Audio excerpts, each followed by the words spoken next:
Hello everyone and welcome back to the Ryan Retro channel. It's been 7 months since I first got my hands on the Retroid Pocket 5 and started this channel. Over those 7 months, this channel has grown from 0 to 13,000 subscribers, and I've met so many amazing people here while sharing tips and tricks and emulator tests of this beautiful device, the Retroid Pocket 5. I've also started a Discord, and I recently started a website which I'll tell you more about soon. This device really has transcended the others because of what it's become to my life. But let's put all of that aside for one moment and just focus purely on the handheld itself. And let's see how it's holding up after 7 months of use. The Retroid Pocket 5 is a $219 Android gaming handheld with a 5.5-inch 1080p AMOLED screen, a 5000 mAh battery, 8 GB of RAM, and a Snapdragon 865 processor. When the Retroid Pocket 5 first came out, there was some worry that it wouldn't be much of an upgrade over last year's Retroid Pocket 4 Pro. On paper, it doesn't really look like much of an upgrade, but paper and reality are two very different things.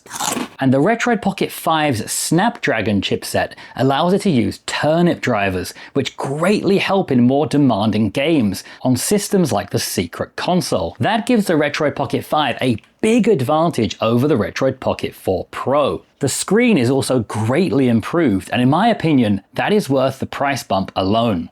As well as the beautiful screen, the Retroid Pocket 5 also has Hall effect joysticks, which feel great and shouldn't ever suffer from stick drift. All of the buttons on the device are good quality, the D-pad is nice, the analog sticks are really lovely. The only complaints I have about the controls is that the face buttons are quite loud. They really clack, which makes it almost impossible to play in quiet environments. Good night, darling. Just play a few games before bed. Could you be any louder? The build quality is generally excellent, and the hardware is rounded off by a headphone jack, a USB-C port for charging and connecting to docks so we can hook it up to a TV.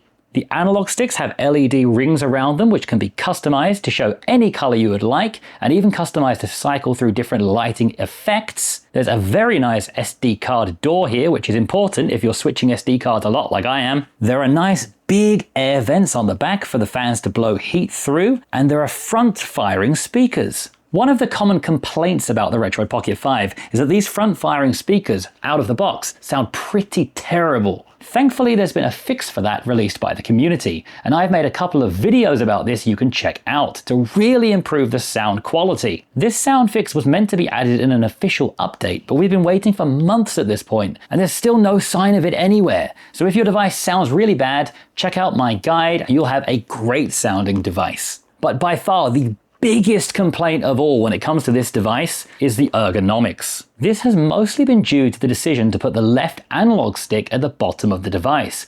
And with it being powerful enough to play a lot of modern games, a lot of people are playing analog stick-centric games and having to bend their thumb to reach this stick down there. Compared to the completely flat slab design of the earlier Retroid devices, this time around Retroid added some thick, chunky bumps on the back to make the device more ergonomic and comfortable. This has been met with some pretty mixed reviews. Depending on the size of your hands and the way you grip the device, you might find the Retroid Pocket 5 to be really comfortable, or you might find it to be difficult to hold for longer than 10 or 15 minutes. There have been wildly varying reports of this over the months. But the good news is a lot of creative people out there have designed fixes for this too. If you check out Etsy or 3D printing websites, there are various grip designs you can buy or 3D print yourself. And Retroid recently released their official Retroid Pocket 5 grip as well, which I've made a review video about you can check out on my channel too. Personally, I already found the Retroid Pocket 5 to be comfortable enough unless I was playing games that use both the sticks at the same time for a prolonged period. The big one for me was FIFA 18. Constantly moving my left thumb in that game would leave me feeling quite sore after a little while. The grip has improved that a lot, and I can now easily play that for a good 45 minutes before feeling strain. The official grip isn't super big, which is a good thing because it keeps the device portable and it can fit perfectly in a Switch Lite case. But if you're somebody with really big hands, you might prefer to pick up a longer grip to push your hand further away from the device and allow you to put your thumbs on the sticks without bending them too much. So definitely shop around and see what you can find. The Retroid Pocket 5 is capable of playing games from almost any system you can think of. I've actually made videos of playing games on this all the way from the 40s to the 2020s on all kinds of different systems. When I put in my order for the Retroid Pocket 5, I was mostly expecting to play PSP games, PlayStation 1, maybe some old titles like NES or the Game Boy Advance. What I actually mostly play are secret console games and even Windows games. It turned out to be far more powerful than I expected, so the way that I use it has completely changed. Of course, I still can play all those old games if I'd like to, and they run perfectly and look fantastic, but sometimes it feels like this handheld is overkill for that purpose, so I find myself grabbing my cheaper handhelds for that purpose. By this point, I've put so many hours into so many systems on this device, and most of them run beautifully. PS3, Wii U and Vita are three systems that are not running very well on here, but that's because the emulators themselves are immature and need more updates, so you'll find they're not really running well on any Android device right now. In the future, with more updates, those three systems could all be running really nicely on here too, so you can kind of think of that like free updates and free upgrades in the future. The power of the Retroid Pocket 5 takes us all the way into secret console territory, and many of the games here are playable. It's only the most demanding games here that won't play nicely, like The Witcher 3 or TOTK. For those titles, you might look into a more powerful handheld, but even those will likely struggle with some of these games. For many games that we cannot play on one system, we do have alternative options. For example, The Witcher 3 doesn't really play on the secret console, but we can play the Windows version through Winlator. We can also play some other big games through Windows emulation as well, such as Red Dead Redemption or even GTA 5. This little handheld is actually nuts. Some of those more demanding games are quite tricky to get running well, so if you'd like some assistance with that and you'd like to know the best settings to use to get your games running nicely, you can check out my official website, ryanretro.com. You might know my compatibility spreadsheets I have on Google Docs for things like Secret Console, Windows and PS3. I'm now transitioning those over to my website because it opens up so many possibilities. The tables on the website are really easy to filter, to search for games, and if you know how to get a game running nicely, you can just simply tap that Add Game button and add it right there and then. It's so simple. So let's all work together and help each other play as many games as possible. Also, make sure you subscribe to this channel because I already have more than 70 videos about the Retroid Pocket 5 and many more coming soon. So make sure you hit that subscribe button and ring the bell, and thank you to myself for sponsoring this video. So how does the Retroid Pocket 5 stack up to its competitors on the market? Its main competitors are the Retroid Pocket Flip 2, the Retroid Pocket Mini V2, and the Odin 2 Portal. The Retroid Pocket Mini was released at the same time as the Retroid Pocket 5. It has mostly the same internals, except the RAM is lowered from 8GB to 6.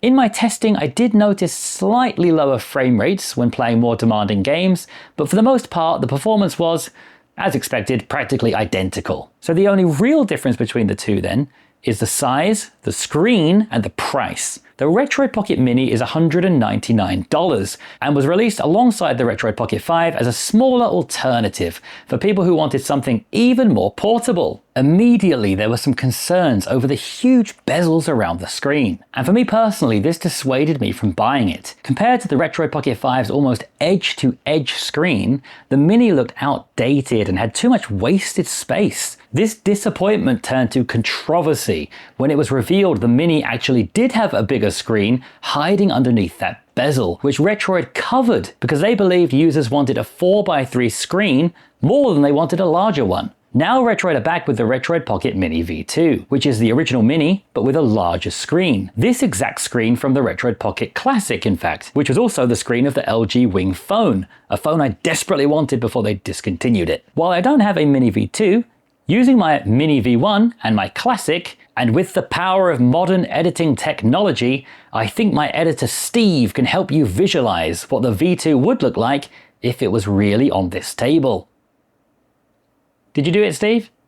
The Retroid Pocket Mini does have one advantage over the Retroid Pocket 5, and that is comfort. Of all the handhelds I own, this is the most comfortable. It's narrower than the Retroid Pocket 5 and feels a bit chunkier overall. It's incredibly comfortable and doesn't need a grip at all. If you're the type of gamer who usually plays 4x3 games rather than 16x9, this could possibly be a better purchase for you over the Retroid Pocket 5. But I think for most people the 5 wins here. It can still play 4x3 games, and the black bars completely disappear with that beautiful AMOLED screen, but you can also play 16x9 games without having to shrink them down. And you also get the extra 2GB of RAM for when you might need it. Next up, we have the recently released Retroid Pocket Flip 2, which comes in at $229. The Flip 2 is exactly the same as the Retroid Pocket 5 inside, just in a different form factor. I find this device quite perplexing. It's really cool, it's powerful, but sometimes it's a bit uncomfortable. It has a boxy shape which takes some getting used to. The buttons and the sticks are also in really strange positions, so again you have to take some time to adjust to it, and you have to use various grips depending on what game you're going to play. With the Retroid Pocket 5, you pick it up and it's either comfortable or it's not. If it's not, a grip will help you a lot and you can slightly adjust how you hold it, but not too much. With the Retroid Pocket Flip 2, there are lots of different ways you can grip this device. You can adjust your grip in many ways, which is a positive thing, because it means you can find a grip that works for you. But it can also be a negative, because I find myself never quite sure if I'm holding it correctly. The Flip 2 has the advantage of, well, flipping. Being able to close the screen will help protect it during travels. And if you saw my previous Traveling with the Retroid Pocket 5 video, I do intend making a follow-up one with the Flip 2 soon. The whole front of the Retroid Pocket 5 is glass, which looks very premium and it feels amazing. But as we all know, glass is glass and glass breaks. Having that extra layer of protection on top is great for your peace of mind. So that is definitely a tick for the Flip 2. Some things I don't like about the Flip 2 are the boxy triggers, which I find really uncomfortable to use.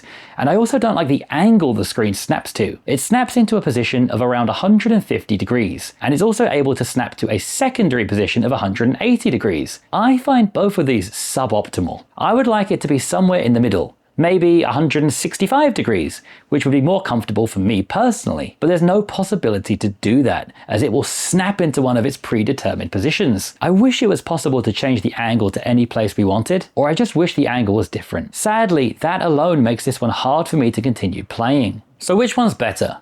The Retroid Pocket 5 or the Flip 2? Considering they're exactly the same inside, this is going to come down to complete personal preference. But for me, it's the Retroid Pocket 5. That pie chart on the Flip 2's lid is reason enough. Our final contender today is the final boss, the Odin 2 Portal, hailed by many as the best Android handheld you can buy today, and an absolute beauty of a device. The Portal comes in at a price range between $329 and $449, depending on how much storage and RAM you want. The highest end option is more than double the price of the Retroid Pocket 5. But the one I have here is the cheapest one, which comes with 128GB of storage and 8GB of RAM, which are both the same as the Retroid Pocket 5. For the extra $110, you get a bigger 7-inch screen, still 1080p AMOLED, but this time is 120Hz rather than 60. You get a bigger 8000 mAh battery, and the more powerful Snapdragon 8 Gen 2 processor. Once again, on paper, that looks like a really good deal. But what's it like in practice? When first picking up the Portal, I immediately noticed some positives and some negatives. The first thing I noticed was how it was pretty comfortable even without a grip. The ergonomic bumps are much larger than the Retroids and feel more comfortable in my hands. It also has the left analog stick placed on the top, which for the type of games I play, which are analog stick based, is much more comfortable than the positioning on the Retroid Pocket 5. The rest of the external hardware is almost identical to the Retroid Pocket 5, as Retroid and AYN are either the same company or they use the same manufacturer. The Portal is essentially the RP5's big brother. Everything here feels familiar. Most Portal users will insist the grip is a necessary purchase to take it up to the next level, so I also bought this recently and reviewed it. It's pretty much identical to the Retroid Pocket 5 grip, but this one has texture, which makes it nice and easy to grip. It definitely makes the whole device even more ergonomic and is worth the purchase. When I first turned on the Portal and got all my games loaded up, I was extremely excited for the better performance I was going to get for my extra $100. That excitement quickly dwindled. On the Retroid Pocket 5, I discovered a snake oil turnip driver back in November called the 9v2 driver. It works on almost everything. I downloaded the latest Mesa turnip driver and that wasn't even working for me. Shout out to Orion Retro. I watched his video and he had revision 9v2 and that version is working just fine for me. I find myself constantly switching between drivers, trying to find the one that will give me a smooth 30 or 60 frames per second, or remove glitches in textures. When I find one that matches a game well, the gameplay is really smooth, but it's really hard to find one that works for many games. I have so many that I switch between that I end up not playing anything because I spend all my time just looking for the right driver. There is a compatibility list for Odin 2 devices online, similar to my compatibility list for the Retroid Pocket 5, but I found the process quite tedious, so I will be adding my own Odin 2 compatibility list to my website this week, and if you'd like to contribute to it, I would greatly appreciate you. When you have got a good driver locked in for a game, some of those demanding titles like The Witcher, which couldn't run at all on the Retroid Pocket 5, are playable here. We're able to make use of that more powerful Snapdragon 8 Gen 2 processor and play even pretty demanding games. But I found those moments very few and far between. It'll depend on what you play, because I mostly play casual games that aren't too demanding, so I didn't actually notice many performance gains. For me, that meant I ended up holding a bigger, heavier device and wasn't really getting any benefit from it. For that reason, I personally prefer the Retroid Pocket 5 over the Portal. It does everything I want in a smaller, more portable package. Where the Portal really shines is in game streaming. If you sign up for a streaming service that supports 120 frames per second games, or you stream from your own computer, that's where the Portal really comes into its element. I don't have a gaming PC, so I can't make use of that. So for me, in my situation, the Portal is a bigger, heavier device that doesn't really give me any benefit over the Retroid Pocket 5. So that is why I personally prefer the Retroid Pocket 5 to the Portal. It does everything I want in a smaller, more portable package. But when it comes to these two devices, I think it comes down to personal preference. Do you want a bigger, more powerful device, or do you want a smaller, more portable one? In my opinion, these are the two best devices in their price brackets. I don't think you can buy a better emulation device than the Retroid Pocket 5 in the $200 price range. And I don't think you can buy a better emulation device than the Odin 2 Portal in the $300 range. So just pick whichever one suits you, and whichever one you choose, I'm sure you'll be very happy with it. For me, it's the Retroid Pocket 5. So it's been 7 months with my Retroid Pocket 5.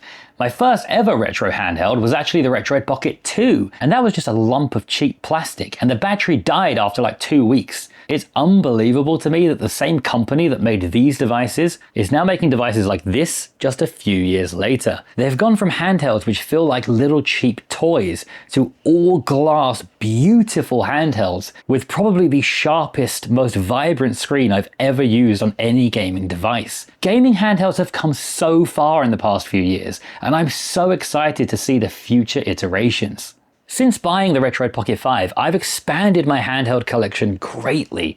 I now have so many different options I can pick up and play depending on how I'm feeling. And while I do like to experiment with a lot of new models here and there, there's only one that I'll always be loyal to.